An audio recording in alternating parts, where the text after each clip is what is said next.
Breaking news আজকের সবথেকে বড় খবর এসআইয়ের বিরুদ্ধে মমতা বন্দ্যোপাধ্যায়ের লড়াই চালিয়ে যাচ্ছে। বিস্তারিত জানতে চাইলে আমাদের 9টেক নিউজ চ্যানেলটিকে সাবস্ক্রাইব করুন। এসআইআর ইস্যুতে নির্বাচন কমিশনার জ্ঞানেশ কুমারের সঙ্গে বৈঠক করতে সোমবারই দিল্লি পৌঁছেছেন বাংলার মুখ্যমন্ত্রী মমতা বন্দ্যোপাধ্যায়। এদিন বিকেল 4টে নাগাদ নির্বাচন কমিশনার জ্ঞানেশ কুমারের সঙ্গে বৈঠক করেন তিনি। বৈঠক শেষে কমিশনের অফিস থেকে বেরিয়ে সাংবাদিকদের মুখোমুখি হয়ে ভোটার তালিকার নিবিড় সমীক্ষা বা এসআইআরের বিরুদ্ধে তীব্র ক্ষোভ প্রকাশ করেন রাজ্যের সর্বোচ্চ নেত্রী। কি বললেন মুখ্যমন্ত্রী মমতা বন্দ্যোপাধ্যায়? এদিন এসআইআর ইস্যুতে কমিশনের বিরুদ্ধে ক্ষোভ উগরে তিনি বলেন যে সীমা খান্না কে, নির্বাচন কমিশনের কেউ নয়, বিজেপির আইটি সেলের লোক। তিনি ৫৮ লক্ষকে বাদ দিয়েছেন, তবুও নির্বাচন কমিশন কোনো প্রশ্ন করেনি।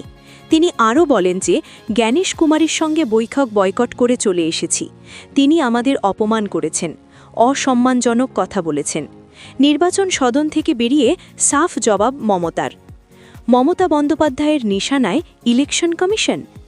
এই বিষয়ে মুখ্যমন্ত্রী আরও বলেন, ওদেরকে বলেছি আমরা আপনাদের কুর্সিকে সম্মান করি, কারোর জন্য কুর্সি চিরন্তন নয়। তারপরও বাংলাকে কেন এত অসম্মান? প্রশ্ন তুলে সরব হন রাজ্যের সর্বোচ্চ নেত্রী।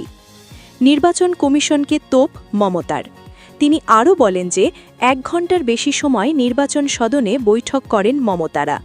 বৈঠক শেষে নির্বাচন সদন থেকে বেরিয়ে আবার কমিশনের বিরুদ্ধে সরব পশ্চিমবঙ্গের মুখ্যমন্ত্রী।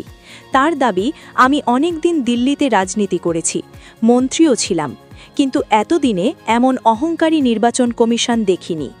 মমতার আরও অভিযোগ যে বিজেপির ইশারায় কাজ করছে কমিশন।